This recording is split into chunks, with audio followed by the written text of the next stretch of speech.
मलिनता ये कैसे आती है जीव के अंतःकरण में?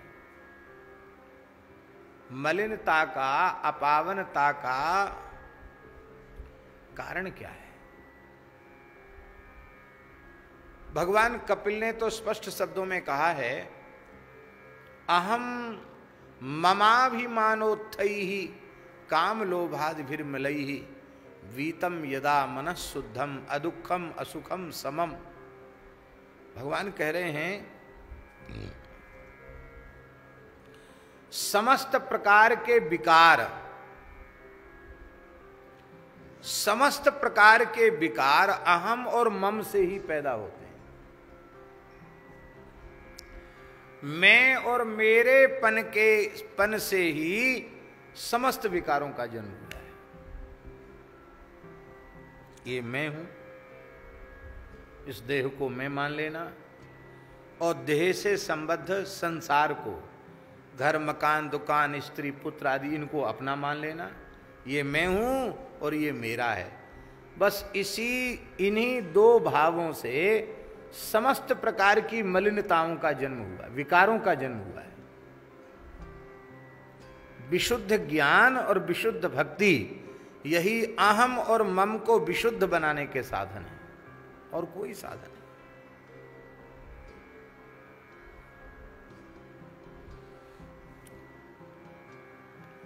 ज्ञान मार्ग में अहम पद का अर्थ आत्मा है। अहम पदवाच्य देह नहीं है, अहम पदवाच्य इंद्रियां नहीं है, अहम पदवाच्य मन बुद्धि चित्त अहंकार भी नहीं है। अहम पदवाच्य इससे जो विलक्षण प्रत्यक कूटस्थ चैतन्य आत्मा है, वो आत्मा ही अहम पदवाच्य है।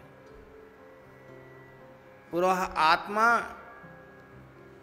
सर्वत्र एक जैसा है, उसमें भेद नहीं है। उस आत्मा में नानात्व नहीं है, भिन्नत्व नहीं है। ऐसा नहीं कि हाथी के भीतर का आत्मा अलग प्रकार का और चींटी के भीतर का आत्मा अलग प्रकार का, ऐसा नहीं है।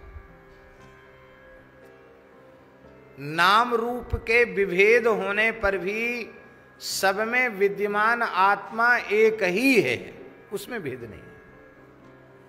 इसलिए आत्मा न देवता है, न दैत्य है, न ब्राह्मण है, न चांडाल है, न स्त्री है, न पुरुष है, न पशु पक्षी कीट पतंग है। आत्मा तो केवल भगवान का अंश है और भगवान अंशी, बस इतना सा परिचय।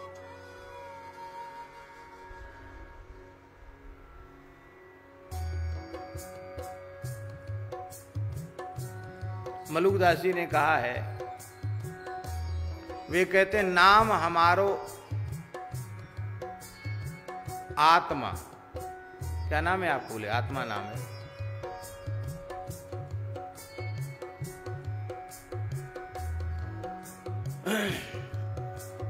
जाति हमारी आत्मा, जाति हमारी आत्मा, नाम हमारा राम। जाति हमारी आत्मा और राम हमारा नाम, पांच तत्व का पूतरा आए किया विश्राम। पांच तत्व का पूतरा आए किया विश्राम। वह आत्मा, उसमें भिन्नता नहीं है। आत्मा सब में एक जैसा है। इसलिए आत्मा न बालक है, न जवान है, न बूढ़ा है, कुछ नहीं। आत्मा माने आत्मा।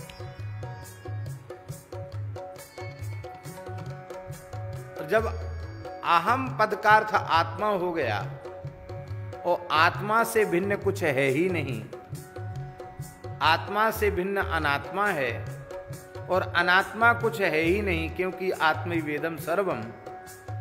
तो न तो इस देह को आत्मा मानने वाला अहम रहा और न देह से संबद्ध संसार को अपना मानने वाला मम रहा।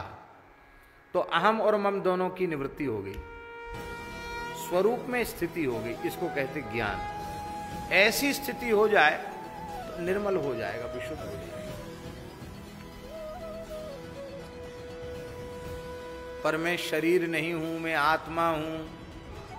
इसकी प्रवचन में तो व्याख्या हम भी कर सकते हैं उपनिषद आदि का आश्रय लेकर के, लेकिन अनुभूति में यह आवे, व्यवहार में यह आवे, इसमें बड़ी कठिनाई। कलयुग के लोगों की दशा ऐसी है, ब्रह्म ज्ञान बिन नारी नर करें न दूसरी बात, कौड़ी लागे लोह बस करें विप्र गुरु घात। वेदांत से नीचे तो उतरते नहीं कलयुग के लोग, ऐसी स्थिति है।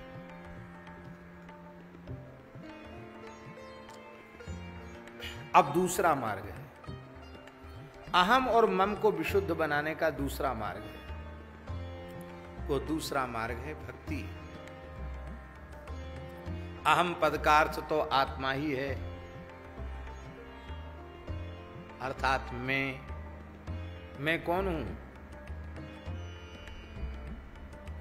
श्री चैतन्य महाप्रभु जी से पूछा आपका परिचय, बोले नाहम विप्रो, पवित्र कान्य कुब्ज विप्र कुल में जन्म हुआ था चैतन्य महाप्रभु जी का। हाँ, कान्यकुब्ज विप्र कुल में जन्म हुआ है चैतन्य महाप्रभु जी का। पंडित श्री जगन्नाथ मिश्र कान्यकुब्ज ब्राह्मण थे। इतने पवित्र विप्र कुल में उनका जन्म है, पर वे कहते हैं कि हम ब्राह्मण नहीं हैं। आश्चर्य की बात है। ना हम विप्रो, ब्राह्मण नहीं है, तो नच नरपति, क्षत्रिय होंगे, राजा होंगे, वो भी नहीं है। वैश्य हैं, बोले वैश्य भी नहीं है। तो शूद्र हैं, बोले शूद्र भी नहीं है। ब्राह्मण भी नहीं, क्षत्रिय भी नहीं, वैश्य भी नहीं, शूद्र भी नहीं। चारों वर्णों में से कोई वर्ण में नहीं हूं। तो ब्रह्मचारी हो गए, ब्रह्मचारी भी नहीं हूं। गृहस्थ, बोले गृहस्थ भी नहीं हूं। वानप्रस्थी है, बोले वानप्रस्थी भी नहीं हूं। तो सन्यासी हैं, बोले यतिर्वा, मैं सन्यासी भी नहीं हूं।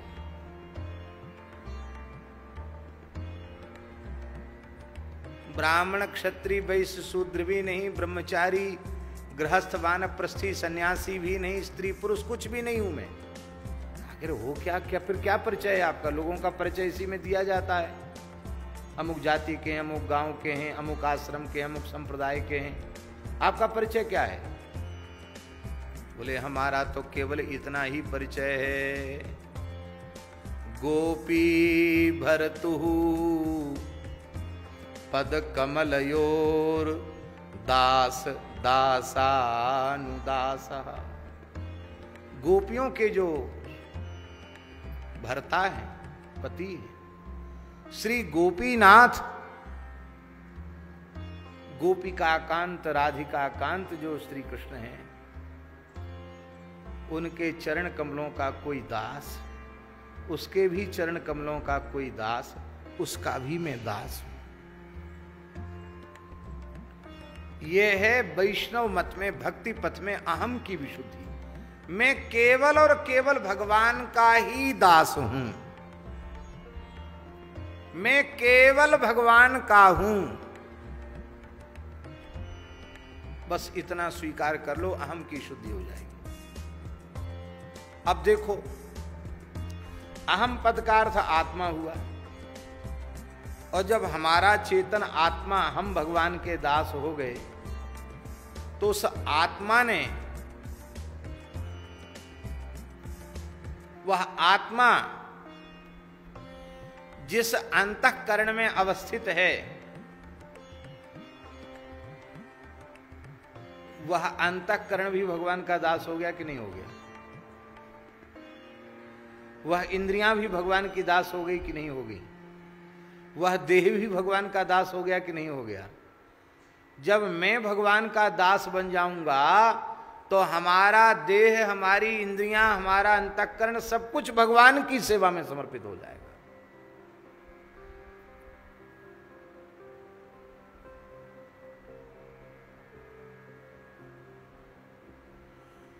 देहात्म बुद्धि के नाश का एकमात्र साधन है मैं भगवान का दास हूं, यह स्वीकार कर लो। दास का स्वरूप क्या है? बोले जीव भगवान का नित्य दास है और उस जीव का स्वरूप है सकल विधि कैंकर्य निपुणा, भगवान के समस्त प्रकार के कैंकर्य में जो निपुण हो।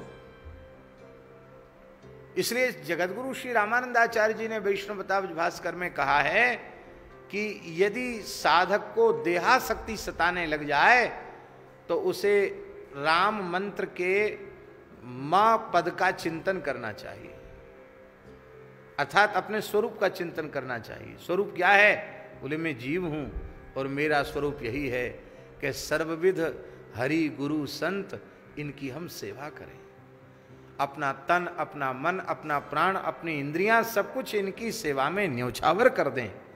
बस इसका अर्थ है दास भाव को स्वीकार करके निरंतर निष्काम भाव से सेवा करना, यही देहात्म बुद्धि के नाश का एकमात्र साधन है। सेवा से देह के प्रति राग की निवृत्ति होती है, संसार के प्रति राग की निवृत्ति होती है। बस सेवा की जो मर्यादा है उस मर्यादा में स्थित होकर के सेवा करें। हम जिसकी भी सेवा करें उसे पहले भगवत भाव से स्वीकार कर लें, क्योंकि सेव्य के प्रति भगवत भाव किए बिना दोष दृष्टि का अभाव नहीं होगा, और दोष दृष्टि का अभाव जब नहीं होगा तो श्रद्धा ही नहीं उत्पन्न हो पावेगी। कथनचित थोड़ी मोड़ी श्रद्धा जग भी गई तो वो स्थिर नहीं रहेगी, उसमें वृद्धि नहीं होगी, वो पुष्ट नहीं होगी। और ये बात हम अभी थोड़ी देर पहले कह चुके हैं कि श्रद्धा और विश्वास के अनुरूप ही जीव को फल की अनुभूति होती है। फल की प्राप्ति श्रद्धा और विश्वास के अनुपात में ही होती है। अब मैं भगवान का दास हूं तो मेरा कौन है? फिर मेरा कौन है? बोले माता रामो मत पिता रामचंद्र, स्वामी रामो मत सखा रामचंद्र, सर्वस्वं मे रामचंद्रो दयालुर, नान्यम जाने नैव जाने न जाने। जब मैं भगवान का हूं तो मेरे भगवान है।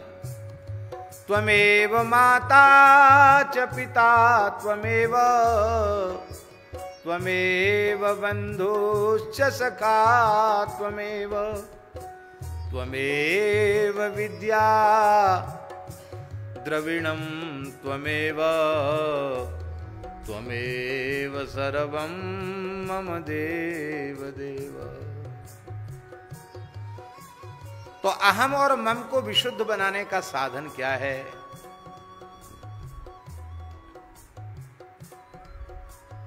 बोले यह अभिमान जाए जनि भोरे, मैं सेवक रघुपति पति मोरे।